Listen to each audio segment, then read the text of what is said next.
నమస్కారం. నేను రమారావి. Be positive అనే మొకటం మీద చాలా వీడియోలు చేశాం ఇంతకుముందు.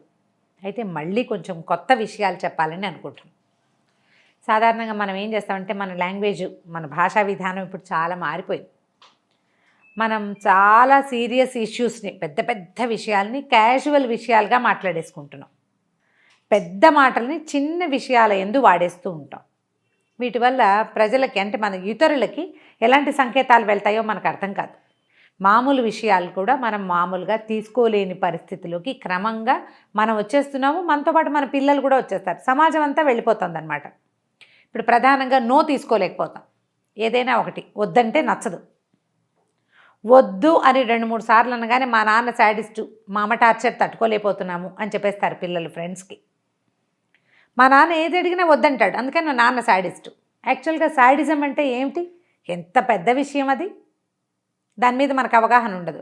నాన్న శాడిస్ట్, వాళ్ళ నాన్న శాడిస్టు అని చెప్పుకుంటాం, చెప్పేస్తారు పిల్లలు, చెప్తారు, ఫ్రెండ్స్లో ప్రచారం అవుతుంది. తర్వాత వాళ్ళ నాన్న శాడిస్ట్ అనేది ఇక ఫిక్స్డ్ వర్డ్ అనమాట. మా అమ్మ చాలా టార్చర్ పెడుతుంది. టార్చర్ అంటే ఏదో బయలుదేరుతారు, ఎక్కడికో వెళ్తామంటారు, రాత్రి 7 నుంచి 10 దాకా పార్టీ అని చెప్తారు పిల్లలు. 7కి అమ్మో వద్దంటుందమ్మ. మా అమ్మ ఇలా టార్చర్ చేస్తుంది, ఎక్కడికి వెళ్ళనివ్వదు, ఇంట్లోనే ఉండాలంటుంది, ఏదో చెయ్యాలంటుంది. అమ్మ టార్చరు, నాన్న శాడిస్టు. ఇక్కడి నుంచి అత్తగారులు ఏదో వద్దంటారు, ఈ పండగ వద్దనో లేదా ఇవాళ వద్దనో, మేము వాళ్ళది ఎంతసేపు మీ వాళ్ళతో ఇన్ని ఫోన్లు ఎందుకనో అనగానే అత్తగారి హ్యారాస్మెంటు. మనం ఇలాంటి సాధారణమైన విషయాల్ని సాధారణమైన పదాల్లో మా అమ్మ వద్దంటుంది, మా నాన్న ఒప్పుకోరు, మా అత్తగారు కొంచెం సతాయిస్తున్నారు లాంటివి చెప్పకుండా ఇలా పెద్ద పెద్ద పదాలు వాడేసి అవి చాలా పెద్ద విషయాలుగా వాటిని టర్న్ చేసేసుకుంటూ ఉంటాం మనం. అసలు ఇది ఎందుకు వస్తుంది ఇలాంటి ఆలోచన?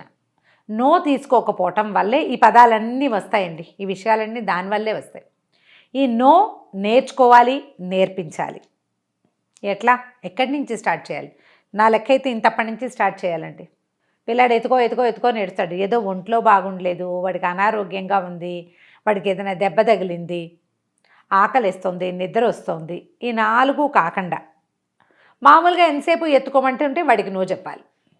కాసేపు కూర్చొని ఆడుకోవాలి, కూర్చోబెట్టి ఆడించాలి, ఏదైనా ఒక వస్తువు ఇచ్చి మరిపించాలి, ఎక్కడికైనా తీసుకెళ్ళాలి. అట్లా వాడిని ఈ విషయం మీద నుంచి మరిపిస్తూ ఉండాలి. ఈ నో తీసుకోవటం అనేది చిన్నతనం నుంచి మనం అలవాటు చేయాలి. అక్కడి నుంచి చదువుకోవడానికి టైం, ఎక్స్క్యూజెస్ కొన్నిటికి ఒప్పుకోకూడదు. మనం ఒప్పుకోకుండా ఉండటం అనేది చిన్నతనం నుంచి చేస్తేనే పెద్దయ్యాక ఆ నో అనేది ఒక క్యాజువల్ థింగ్ అని, అది బ్రహ్మాండం బద్దలయ్యే విషయం కాదని అనుకుంటారు. అలా కాకుండా ప్రతిదానికి వాళ్ళ మన్మాని, వాళ్ళ ఇష్టం, వాళ్ళు ఏదనుకుంటే అది, ఎప్పుడు ఏది చేయాలంటే అనిపిస్తే అది చేయనిస్తూనే ఉంటే ఆ పరుగాపటం ఎవరి వల్ల కాదండి. వాళ్ళు సమాజంతో సర్దుకోలేకపోతారు. ఈవెన్ మనం కూడా అంతే. వాళ్ళు అంటే ఎవరి గురించో చెప్పటం లేదు, మన సంగతి కూడా అంతే. మనం కూడా మొట్టమొదట మనకి మనం నో చెప్పుకోవటం నేర్చుకోండి. సెల్ఫ్ సజెషన్స్ ఇవ్వటం.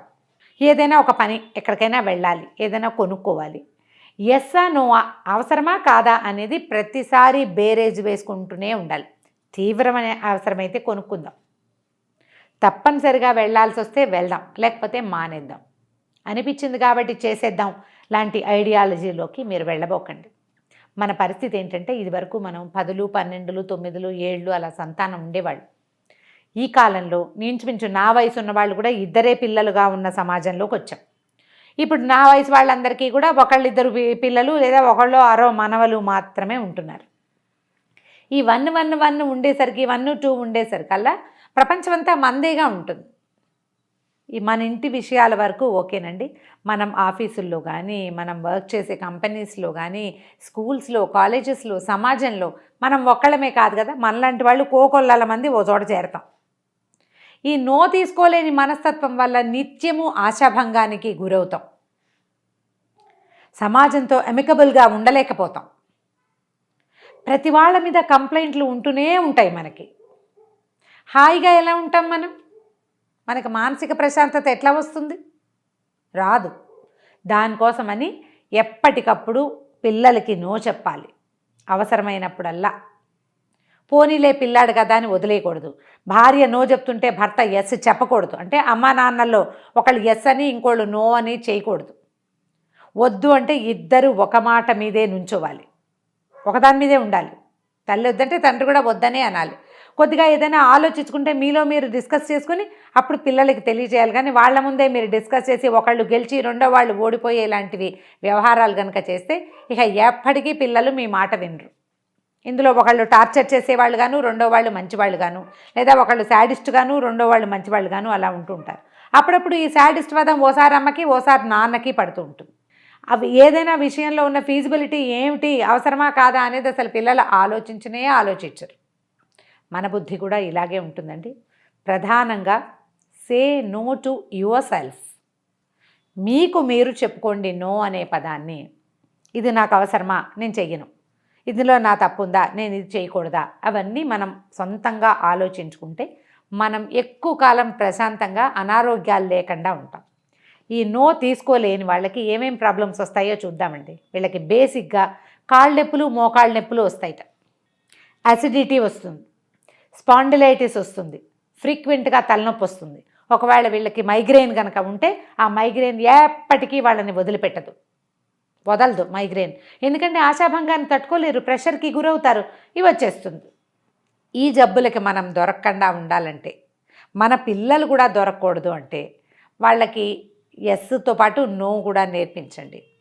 మీకు మీరు సెల్ఫ్ సజెషన్ ఇచ్చుకుంటూ నో అనే దాన్ని అలవాటు చేసుకోండి. ఆశాభంగాన్ని అలవాటు చేసుకోవాలి. అప్పుడే మనకి ఆరోగ్యం బాగుంటుంది. కుదరలేదు మానేసాం అనుకోవాలి. ఏదో సినిమాకో షికారుకో బయలుదేరాము, కుదరలేదు అనుకోండి, సడన్గా ప్రయాణం ఆగిపోయింది, కొంచెం డల్గా ఉంటుంది, లో ఫీలింగ్ వస్తుంది. పిల్లలు కాళ్ళు కొట్టుకుంటూ ఏడ్చి ఎప్పుడు ఇలాగే చేస్తావు అని ఏడుస్తూ ఉన్నారనుకోండి, వాళ్ళకి ఇంకో గంటకు పోయేసరికి తలనొప్పి వస్తుంది కదా. ఇలాంటి మనస్తత్వాలు కనిపిస్తే ఎక్కడికైనా వెళ్దామని మానేస్తే ఒప్పుకోరు. ఆడవాళ్ళకు కూడా వస్తాయి, మగవాళ్ళకు కూడా వస్తాయి అనుకోండి. కొద్దిమందికి బయలుదేరాక మానేయాల్సి వస్తే ఇలాంటి వాటిని కూడా, ఇలాంటి చిన్న చిన్న ఆశాభంగాలను కూడా బై ప్రాక్టీస్ పోగొట్టుకోవాలి. లేకపోతే ఇవన్నీ అనారోగ్యాలకి దారితీస్తాయి. ఏది మానేసినా మన మంచికే, ఏది చేసినా మన మంచికే అని భావించడం నేర్చుకోండి. ఇదే ఈ విషయంలో మనం చెప్పుకోబోయేటువంటి బీ పాజిటివ్ థింగ్. మానేస్తే ఓకే, అక్కడ ఏం జరిగేదో అక్కడికి వెళ్ళుంటే, అందుకే మనం మానేసాం. అంటే ప్రతిసారి ఇదే ఎలా చెప్పుకుంటాండి అంటే 90% చెప్పుకుంటేనే మనం బాగుంటాం. అల్టిమేట్గా మనం బాగుండాలి కదా. మనకేం కావాలి జీవితంలో? హాయిగా ఉండాలి. మనం కుదిరినా అంటే మంది బాగా చేసుకున్నా హాయిగా ఉండాలి, చేయకపోయినా హాయిగా ఉండాలంటే మైండ్ సెట్ మార్చుకోవాలి. దానికోసం ప్రయత్నం చేయండి. Say no to yourself, అంతే.